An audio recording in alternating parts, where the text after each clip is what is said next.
የፈላ ዘይት ኧረ የጎማው እንዳይቃጠል ቆይ ጎማው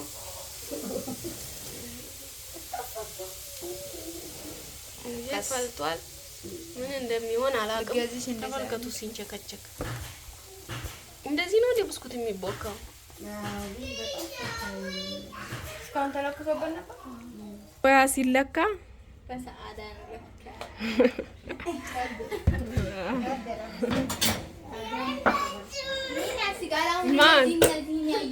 ምንም አያስቅም ወላሂ ምርጥ ነው የሚስቁብሽ የቅናት መንፈስ ያለባቸው ሰዎች ናቸው የቅናት መንፈስ ደግሞ የተወጋ ይሁን ግን ይሄ ነገር ለሽያጭ መሰለኝ አሁንስ በዛ ግን እየተቀለለ ውጭ ሀገር ይላል ይሄ ፓትራ እንግዲህ የማይጠቅመው ነገር የለውም አያችሁ ትግያ መጣው አሰላሙ አለይኩም ወራህመቱላሂ ወበረካቱ ውድና የተከበራችሁ የኡስሚ ኤንድ ሀዊ ቤተሰብ እንዲሁም የእስማኤል ፈርኒቸር ቤተሰቦች እንዴት ናችሁ? አባይ እኔ ጋር በጣም ደህና ነኝ አልሐምዱሊላህ። ዛሬ ደግሞ እንግዲህ የቤታችን ሳዲ ብዙዎቹ ታውቋታላችሁ የቤታችን ቀበጥ የመጨረሻ ልጅ ቀበጥ ነው ይባላል። እነሱ ደግሞ የመጀመሪያ ነው ቀበጥ ይላሉ ያቀበጥንሽ ነው ያሉኝ። ዛሬ እህቶቼ መጥተዋል ማለት ነው ብስኩት ለበዓል ብስኩት ሊሰሩልኝ እና እኔ ደግሞ ብስኩት ሲያቦኩ የድሮ እንትን ይመጣብኝ ትዝታ ዳቦ ቆሎ አታ የቆረጣችሁ እስኪ እጃችሁን አውጡ በመቀስ የቆረጣችሁ ዳቦ ቆሎ ማለት ነው እና አሁን ላይ ቀርቷል። እኔ ውጭ ምናምን እጄ ከመጣው ምናምን በኋላ ላይም ብስኩት ነው በቃና እሱንም ቆራጡልኝ እስኪ ትዝታይ ምናምን እያልኳቸው እየተሳሳቅን ብቻ የበዓል ዝግጅት እንግዲህ ሰሞኑን ምንጣፍ በማጠብ መሬቶች ግርግዳ ምናምን በመወላወል ይዘነዋላችኋለሁ። እናንተ ጋርስ በዓል እንዴት እያደረጋችሁ ነው?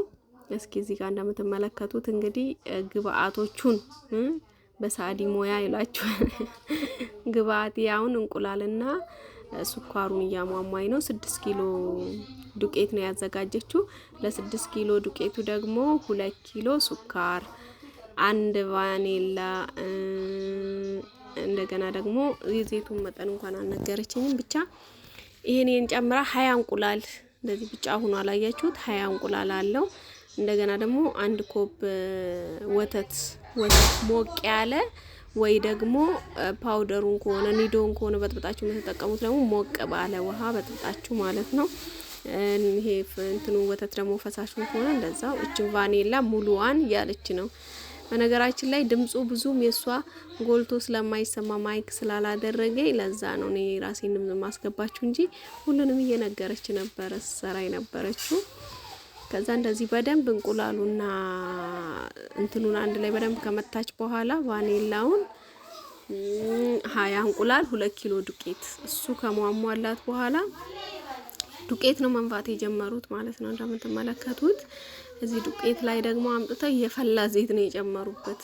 እኔ በነገራችን ላይ እንደዚህ ይሄ ኢድ ብስኩት ምናምን ብዙ እህቶች ሲኖራችሁ ግን ትሳነፋላችሁ። ትንንሾቹ ስለሚሰሩ በቃ እኔ እንትንም አይለኝም ነው እንጂ ቁረጡ ነው የምላቸውና አያችሁ የኔ ፈላው ዘይት ድርግም ማረጉበት ጎማ ሁሉ ተቃጠለ ብዬ ነበርና እሱ ግን ይኸውልሽ እንደዚህ አትርፈውታል እላችኋለሁኝ። እና የበዓል ዝግጅት እናንተ እንዴት ሆነ? እንዴት ነው ብስኩት አቆራረጣችሁስ እንዴት ነው? እስኪ እንለዋወጥ። በእናንተ ልምድ ደግሞ ሞክራለሁኝና እናንተ ብስኩት ቀለል አድርጋችሁ እንዴት እንደምትቆርጡ ንገሩኝ ማለት ነው። እኔ ይሄንን ብቻዬን አልችለውም፣ ግን ቀለል ያለ አቆራረጥ ካለ እስኪ ያሳውቁኝ ማለት ነው። እንደዚህ እንግዲህ እህቶቼ ሰብሰብ ብለው ከጣት ቆራርጠውልኝ ሂደዋል። እኔ ቪዲዮ ቀርጬ ላሳውቃችሁ ብዬ ነው። ሰሞኑን እንግዲህ የኢድ ስራ አብረን ነው የምንሰራው እንዳልኳችሁ አትጥፉ። ከዛ ግማሹን ቀንሳ በካካው ፓውደር ገዝታለች። ግማሹን በራሱ እንደዚህ የሚያምር ከለር ሆኗል። ግማሹን ደግሞ ያሸችውን ከቀነሰች በኋላ ራሱን ማለት ነው ጣዕሙ የተለያየ አይደለም፣ ከለሩ ብቻ ነው የሚለያየው። እና እንደዚህ እንግዲህ አቀላቅለዋለች ማለት ነው። ይሄን ቤኪንግ ፓውደር ደግሞ ከፈለጋችሁ ከለርም አሉ። ከለር ፉዶች እነዚህ ለምግብ ምናምን የምንጠቀማቸውን ከለሮች ይሆናሉ የታሸጉት ማለት ነው። በእነሱም የምትፈልጉትን አይነት ማድረግ ትችላላችሁ። ቀጥታ ወደ መስራት ነው የገቡት። ይሄ በፊት እንትን ስጋ የምንፈጭበት የድሮ ማሽን የለም፣ ይሄ በእጅ የሚወዘወዘው በሱ ይፈጥናል ብለው አምጥተዋል። እንግዲህ ይሄ ቅርስ ነው ይሄ መፍጫ። አሁን ግን ገበያ ላይ አለ በአዲስ ገርም ነውና ይሄ ድሮም እኛ ልጅ ሆነን የምንጠቀምበት ለዳቦ ቆሎ ምናምን በሱ አውጥተን እንደገና ሰፌር ላይ ምናምን ዘርዝረን አስቀምጠን ከዛ በመቀስ ጠፈፍ ሲል ደግሞ በመቀስ እንቆርጠው ነበረ መገን ጊዜ። እኔም ድሮ ማለት ጀመርኩኝ አያችሁ። እና ጊዜ ይሮጣል፣ ሁሉ ነገር ይሻሻላል። እነዚህ ቅርጽ ማውጫዎች አሉ። በቅርጽ ማውጫውም እንደዚህ በዛንኛው ደግሞ ቶሎ ቶሎ ነው የሚያወጣው። ቆረጥ ቆረጥ አድርጋችሁ እንደዚህ ካደረጋችሁ በኋላ ቀጥታ ፓትራው ላይ ያረጋችሁ ወደ ፍሩን ነው ማለት ነው የምታስገቡት። ፍሩንም ከላላችሁ ደግሞ የዳቦ መጋገሪያ የለም። በነገራችን ላይ ገላግሌ ነው የዳቦ መጋገሪያ ማለት ነው። ቢዛም በሱ ነው ያው የምሰራው፣ ዳቦም ኬክም ሁሉንም ነክ በቃ። ይሄ ኦቨኑ ፍሩኑ ኖራችሁ አልኖራችሁ አንቡባ ሞላን አልሞላን ብሎ ጭንቅ የለም። እኔ አሁን ረስቼዋለሁኝ። ወደ አመት ይሆነኛል አንቡባ ለራሱ ከሞላው ዝም ብሎ ተጥሎ ተቀምጧላችኋለሁ። አንቡባው አንድ ቀን ይጠቅም ይሆናል ብዬ እንጂ በጣም ስለተወደደ የንጋዝ ሞልቶ ምናምን ማን ይለፋል።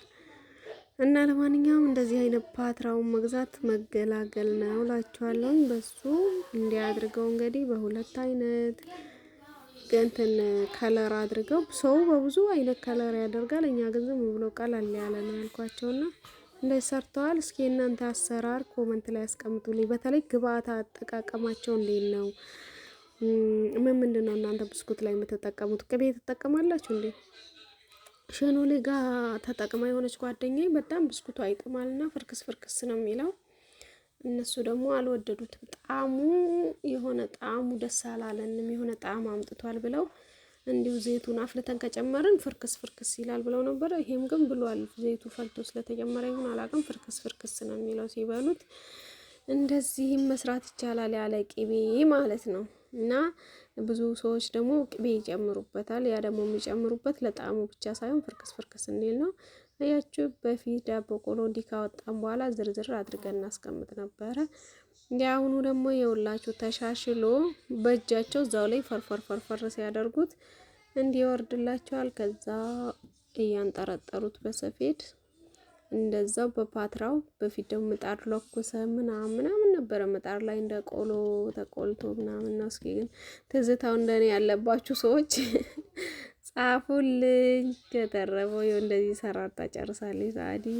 እህቶችን ከልብ አመሰግናለሁ። 1000 አመት ይኑሩልኝ። በእጄ ሳልነካ ነው የጨራረሱልኝ። በቃ ቤትም ማጽዳት ከፈለኩ ምንም ካልኩኝ በቃ አጋጅም ቤት ውስጥ ቢኖረኝም ቀጥታ መጥተው ሁሉንም አደራርገው ነው የሚሄዱት። ባይ ቀጣይ ደግሞ አብረን